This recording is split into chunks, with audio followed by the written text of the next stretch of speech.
Welcome to our channel outside boundary the real sports chat. Arindam, তুই হয়তো দেখে ভাবছিস যে ব্যাকগ্রাউন্ডটা কি, মনে আছে? হ্যাঁ, ব্যাকগ্রাউন্ড আমি জানি। কি বল দেখি। এটা তো সেই কেরির গ্রাউন্ডটা। হ্যাঁ, আর 2019-এ ইউসিসি ভার্সেস ক্যারি, ওয়েস্টার ওভাল গ্রাউন্ডটার নাম। আহ, এই সাইডে আটলান্টিক দেখা যায়। আর আমিও আছি এই ছবিটাতে, এই যে দাঁড়িয়ে রয়েছি ব্যাটিং এ যাব বলে। যদিও 0 রান করে আউট হয়েছিলাম সেদিন। আর ওই ম্যাচটা তুমি 0 রান করার জন্য মনে রেখেছো, আর আমি মনে রেখেছি ওই ম্যাচটা খেলার সুযোগ পাইনি বলে। তোর ভাগ্য সেদিন অক্ষর প্যাটেলের মতো ছিল, কোনো একজন ওয়াশিংটন সুন্দর খেলেছিল তোর জায়গায়। হুম। আর অরিন্দমের পিছনে যে ব্যাকগ্রাউন্ডটা, সেটা হচ্ছে কলেজের হোম গ্রাউন্ড কারাহিন পার্ক। এখানে আমরা প্রচুর ক্রিকেট খেলেছি।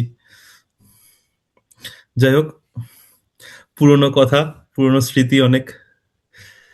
আহ, আমরা শুরু করি আজকের এপিসোড। কি মনে হচ্ছে কালকে প্রবাবলি সব থেকে ইম্পর্টেন্ট খেলা আমাদের জন্য? বল কিছু।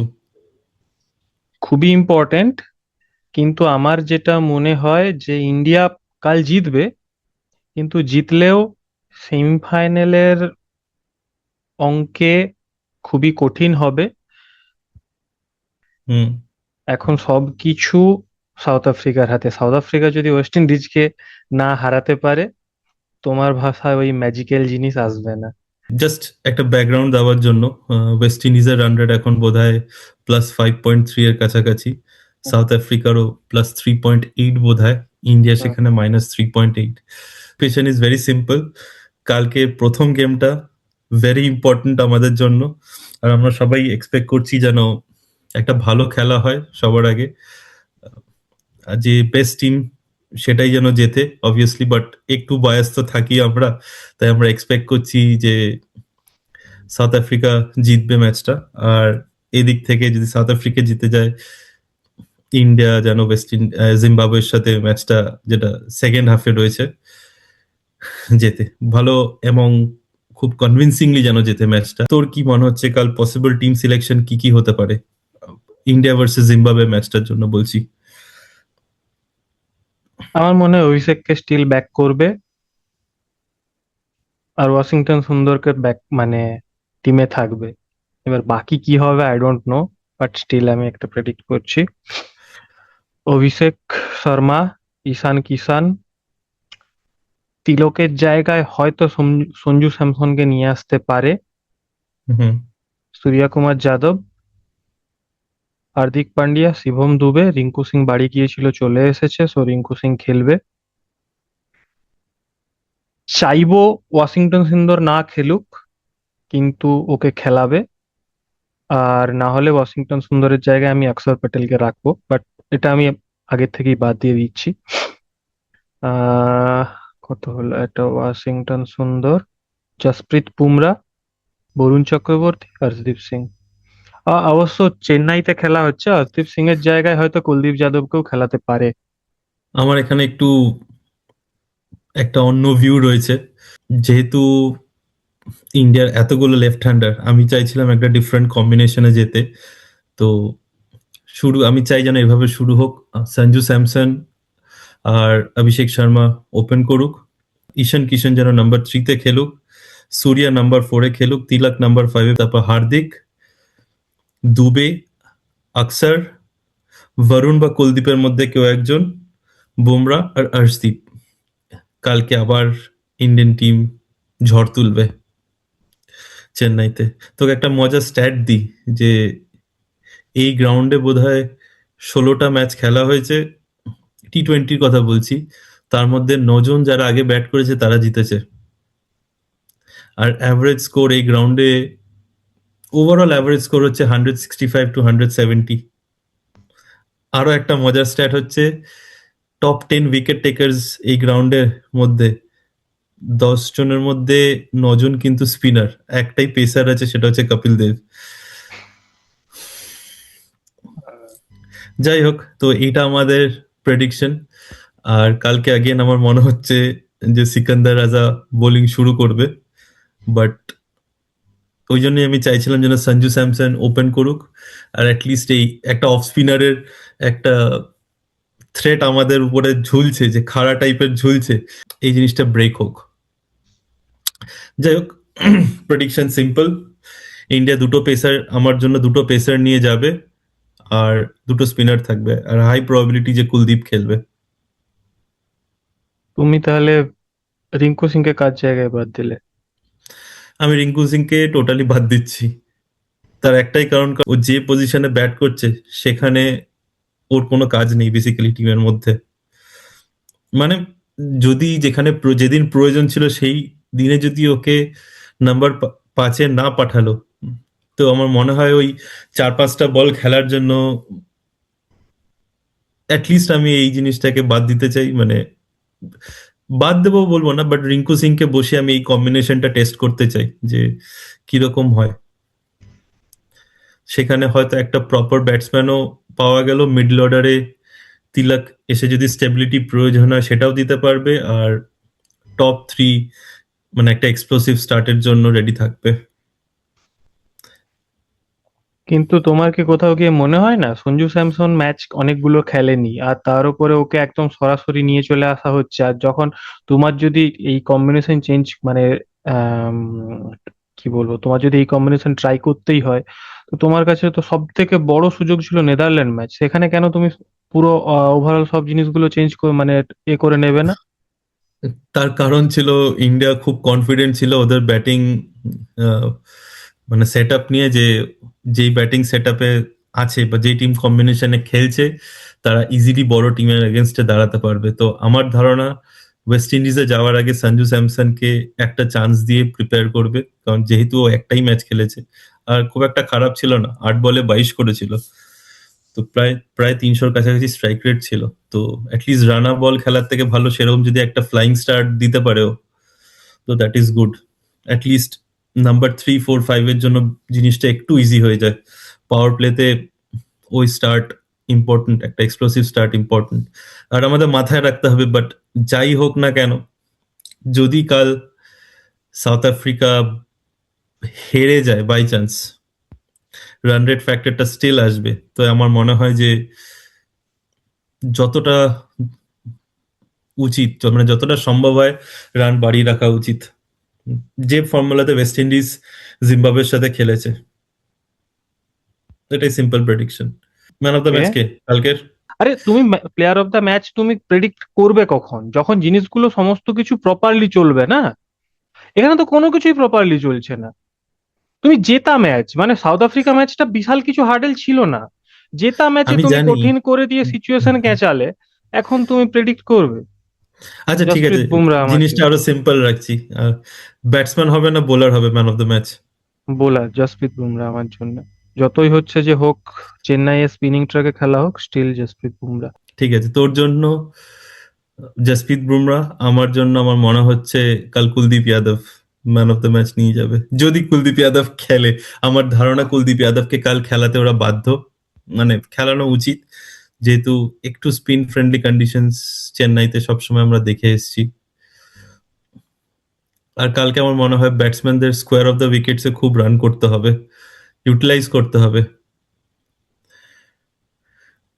দেখা যাক, এটা তো মোটামুটি ফার্স্ট ম্যাচ। যদি ইন্ডিয়া আগে ব্যাট করে, তোর প্রেডিকশন কত? 177। আমার ধারণা, আমি যে টিম কম্বিনেশনটা বলেছি সেই টিম কম্বিনেশনে গেলে 180 থেকে 190-র মাঝামাঝি থাকবে স্কোর। ওকে। ঠিক আছে, এটা তো গেল ইন্ডিয়া জিম্বাবুয়ের প্রেডিকশনস। এবার চলে আসি যেটা আরো ইম্পর্টেন্ট বা আরো crucial game, Zimbabwe versus South Africa, sorry West Indies versus South Africa. বল কি হবে? ম্যাচটা কিন্তু আহমেদাবাদেই, সেম স্টেডিয়াম। তো জানি। সাউথ আফ্রিকার এক্সপিরিয়েন্স এগিয়ে রয়েছে ওখানে খেলার। তো তোর কি মনে হচ্ছে? সাউথ আফ্রিকাকে এগিয়ে রাখবো। মানে অ্যাটলিস্ট যতই ইন্ডিয়াকে গাল দেই, ইন্ডিয়ান টিমকে ক্রিটিসাইজ করি, মন থেকে চাইছি সাউথ আফ্রিকা জিতুক। তো সেই জন্য সাউথ আফ্রিকাকে এগিয়ে রাখবো। আর অ্যাকচুয়ালি আরেকটা জিনিস, আরেকটা রিজনে সাউথ আফ্রিকাকে এগিয়ে রাখবো, কেননা ওয়েস্ট ইন্ডিজে যতই পাওয়ার হিটার থাকুক, ওদের বোলিং, এই সরি, হ্যাঁ, ওয়েস্ট ইন্ডিজে পাওয়ার হিটার রয়েছে, কিন্তু জিম্বাবুয়ের বোলিং অ্যাটাক আর সাউথ আফ্রিকার বোলিং অ্যাটাক কিন্তু দুটো সিমিলার নয়। সো সাউথ আফ্রিকার বোলিং অ্যাটাক যেহেতু অনেক বেশি এক্সপিরিয়েন্সড, সেই জন্য আমার মনে হয় আহ সাউথ আফ্রিকা এগিয়ে থাকবে। আর আহমেদাবাদে ওরা হচ্ছে যে প্রায় ফোর্থ ম্যাচ খেলতে চলেছে ওদের, সো ওরা জানে ওখানে সিচুয়েশন কিরকম, আগে ব্যাট করলে কি হবে, পরে ব্যাট করলে কি হবে। সো ওরা অনেক ক্যালকুলেশন এগিয়ে থাকবে। হোয়ারেজ সিমিলার জিনিস হবে যখন ইন্ডিয়া ওয়েস্ট ইন্ডিজ ইডেনে ম্যাচটা হবে, ওখানে ওয়েস্ট ইন্ডিজ কম্পারেটিভলি একটু হয়তো এগিয়ে থাকবে। আমি জানি না এখানে এগিয়ে থাকবে কি না থাকবে। ইন্ডিয়ান ইন্ডিয়ান প্লেয়ার্সরা সারা বছর এখানে ক্রিকেট খেলছে, তারা এই কন্ডিশন সম্পর্কে পুরোপুরি জানে। তো এখানে আমার মনে হয় না যে ওরা এত আইপিএল খেলে, এখানে দুটো তিনটে ম্যাচ খেলেনি বলে এই ওয়ার্ল্ড কাপে তাদের জন্য কন্ডিশনস কিছু ডিফারেন্ট হবে বলে আমার ধারণা নেই। মানে মনে হয় না, কারণ সবাই খুব এক্সপিরিয়েন্স, বিভিন্ন রকম প্লেইং কন্ডিশনসে এরা খেলে বেড়ায়। তো ইটস ওয়েল অ্যান্ড গুড। তবে তোমার সঙ্গে আমি এই জায়গাটাতে কিছুটা মানে ডিসএগ্রি করব, যে তুমি যেটা বলছো যে প্রচুর আইপিএল খেলে, প্রচুর মানে বিভিন্ন প্লেইং কন্ডিশনে খেলে এসেছে, খেলতে পারে, কিন্তু রিসেন্ট মানে তুমি যদি বাইলেটারাল গুলো দেখো, ওরা পার্টিকুলার কিছু ভেন্যুতে খেলেছে, ইডেনে খেলেনি সেইভাবে। ইডেনে খেলেও টেস্ট ম্যাচটাতে তো দেখেছো কি বাজে অবস্থা হয়েছে। আমি আর হ্যাঁ, বলো না। আর সেই জন্যই মানে আমার মনে হয় না এতটা সহজ হবে ইন্ডিয়ার জন্য। আর আমি এটাকে হচ্ছে প্লেয়ারদের উপর সত্যিই দোষ দিতে চাই না, মানে টিম ম্যানেজমেন্ট কে আছে, টিম ম্যানেজমেন্ট, আগের টিম ম্যানেজমেন্টও মানে বিশাল কিছু বড় বড় নাম ছিল না, কিন্তু তারা জিনিসটাকে খুব অর্গানাইজড ওয়েতে করেছিল, পারফরমেন্সকে প্রেফারেন্স দিয়ে টিম বানিয়েছে। তো তোমার বলো, তুমি যদি আলাদা কিছু বলতে চাও। না, আমি আলাদা কিছু এখানে বলবো না, বাট আমি যেন চাই যেন আমাদের ইন্ডিয়ান মিডল অর্ডার আগে যেরকম ছিল, যে স্পিন এক্সট্রিমলি ভালো খেলতো, সেই দিনগুলো যেন ফিরে আসে। হঠাৎ করে ইন্ডিয়ার এই স্পিন খেলার এবিলিটিটা হঠাৎ করে এত পড়ে গেল কি করে বুঝতে পারছি না। টি-20 খেলার জন্য কি এই অবনতি, না কি যাই না, তারাই ফিগার আউট করে নেবে, আমরা জানি। বাট যাই হোক, তুই ইয়ের ম্যাচটা দেখলি, ওই ইংল্যান্ড ভার্সেস পাকিস্তান? আরে হ্যারি মেরেছে। ব্রুক কি খেললো! আউটস্ট্যান্ডিং, মানে আউটস্ট্যান্ডিং ইনিংস। 164 চেস করছিল, হ্যারি ব্রুক একাই 100 করলো। ও কিন্তু নিজেকে 5 নম্বর থেকে 3 নম্বরে প্রমোট করলো ম্যাচটাতে। আর তার কারণ কি, মানে ও পাকিস্তানের সাথে রেকর্ড খুব ভালো, হুম। খুব ভালো অ্যাভারেজ, 50-র উপরে বোধহয় অ্যাভারেজ। হুম। যেন দেখিয়ে দিল যে ওকে এত কেন হাইলি রেট করা হয় ইন্টারন্যাশনাল ক্রিকেটে। পাকিস্তানও হেরে গেল আই থিঙ্ক তাদের একটু ক্যাপ্টেন্সি ফ্লজ এর জন্য। প্লাস পাকিস্তান টিম আমার মনে হয় না খুব একটা বেশি স্ট্রং, মিডল অর্ডারটা খুব উইক হুম। ওদের। যে মিডল অর্ডারে খেলে সে খেলছে নাম্বার 3-এ, যে ওপেন করে সে খেলছে নাম্বার 4-এ।